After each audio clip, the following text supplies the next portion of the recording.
ஆற்றல் செயல் வீரர் அண்ணன் மருது ஆறுமுகம் அவர்கள் தற்பொழுது சிறப்புரையாற்ற வருமாறு அன்புடன் அழைக்கிறோம்.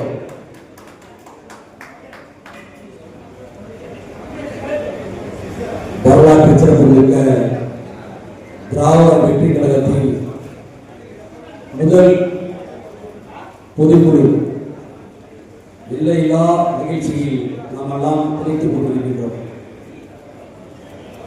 இந்த முதல் பொதுக்குழுவில்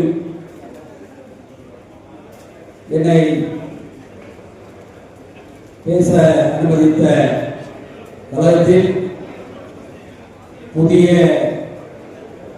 நிர்வாகிகளாக தேர்ந்தெடுக்கப்பட்ட பொதுச் செயலாளர், முதன்மை செயலாளர், துணை பொதுச் செயலாளர்கள், மாநில செயலாளர்கள் மற்றும் தமிழ்தாய் இளைய மகன் திராவிட இயக்க சேனாதிபதி, புயலில் பூத்த புது நெருப்பு, போதி கருமனின் உயிர் சாட்சி, உலக தமிழர்கள் உத்தம தோழன், பல்லவ நாடு திராவிட இனத்திற்கு தந்த மனிதநேய மக்கள் தலைவர் மல்லை சத்யா அவர்களை வணங்கி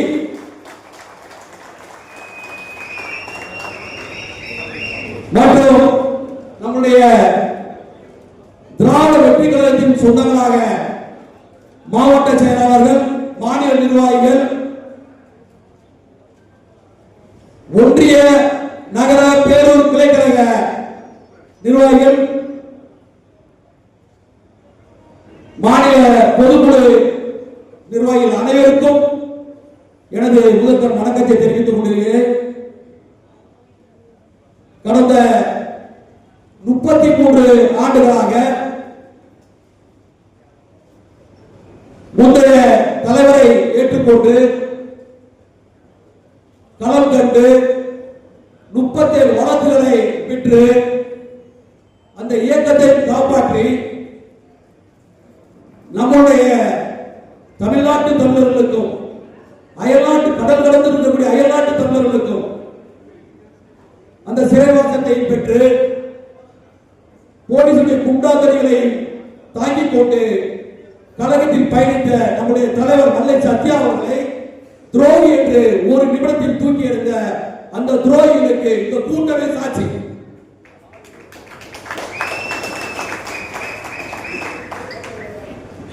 துரோகி என்றால் நம்ம பலமுறை விளக்கம் கேட்டாச்சு, அவங்களுக்கு அந்த பதில் சொல்ல தெரியாது. காரணம் என்னன்னா, நம்ம இவ்வளவு பேரை எவ்வளவு நேசிச்சோம், எவ்வளவு உயிராக நேசிச்சோம் அந்த இயக்கத்தை, அந்த தலைவனை.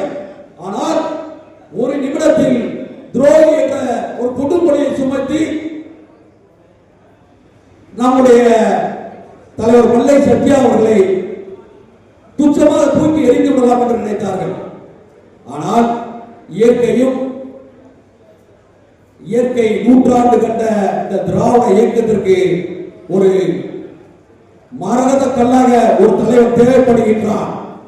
திராவிட இயக்க கருத்தியலை கொண்டு சேர்ப்பதற்காக அடுத்த தலைமுறை இளைஞர்களுக்கு, அடுத்த தலைமுறை மாணவர்களுக்கு திராவிட இயக்க கருத்தியலை கொண்டு சேர்த்து திராவிட இயக்கத்தை வெற்றி சமாளிக்கு கொண்டு வருகின்ற ஒரு ஆற்றல் மிகு தலைவர் தேவைப்படுகிறார் என்று இயற்கையை வழங்கிய ஒரு நற்குணைதான் அண்ணன் தலைவர் மல்லை சத்யா அவர்கள்.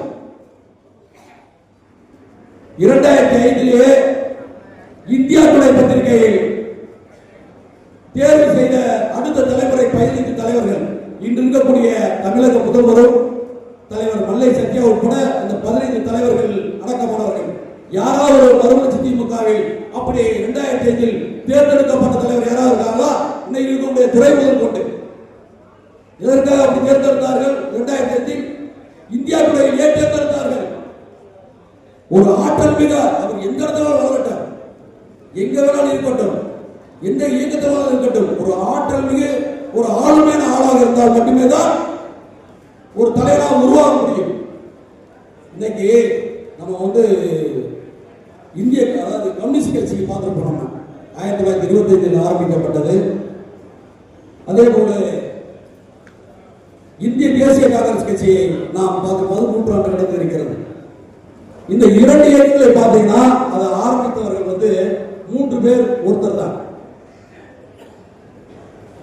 இந்திய கம்யூனிஸ்ட் கட்சியை 1925ஆம் ஆண்டு பீம்ஸ்பார்க், ராட்னி டெஸ்டர் இந்த 3 பேர் சேர்ந்தான் கம்யூனிஸ்ட் இயக்கத்தை இங்க இந்தியாவில் பிரச்சாரம் பண்றதுக்காக 3 பேர் பிரச்சாரம் பண்றாங்க.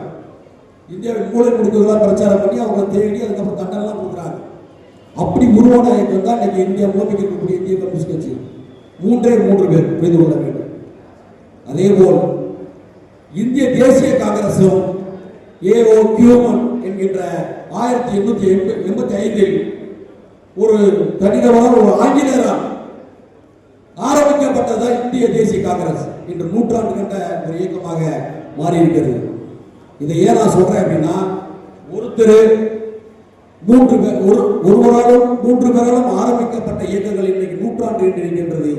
ஆயிரக்கணக்கான மல்லை சத்யாவுடைய தோழர்கள் நாம் கூடியிருக்கின்றோம். நம்முடைய இயக்கம் வருகின்ற சட்டமன்ற தேர்தலில் தலைவர் மல்லை சத்யா அவர்கள் சட்டமன்ற உறுப்பினராக களம் காண்பார். அது எந்த அடிப்பாக இப்போ நாம் திராவிட முன்னேற்ற கழகத்திற்கு தீர்மானம் செய்திருக்கிறோம். கூட்டணி ஆதரிக்கிறோம் என்று, நம்முடைய ஆட்சியை ஆதரிக்கிறோம் என்று.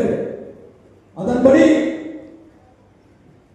கீழே இருக்கக்கூடிய நீங்கள் நிர்வாகியாக இருக்கட்டும், மேல இருக்கக்கூடிய தலைவர்களாக இருக்கட்டும், நம்முடைய அனைவருடைய விருப்பம் என்னன்னா, திராவிட வெற்றி கழகத்தின் சார்பாக தலைவர் மல்லை சத்யா அவர்கள் சட்டமன்றத்தில் பேச வேண்டும்.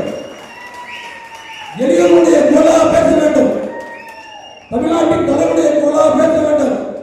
அயல்நாட்டு தமிழுடைய குரலாக பேச வேண்டும். ஈழத்தமிழன் குரலாக பேச வேண்டும் என்கின்றதுதான் நம்முடைய ஆசை.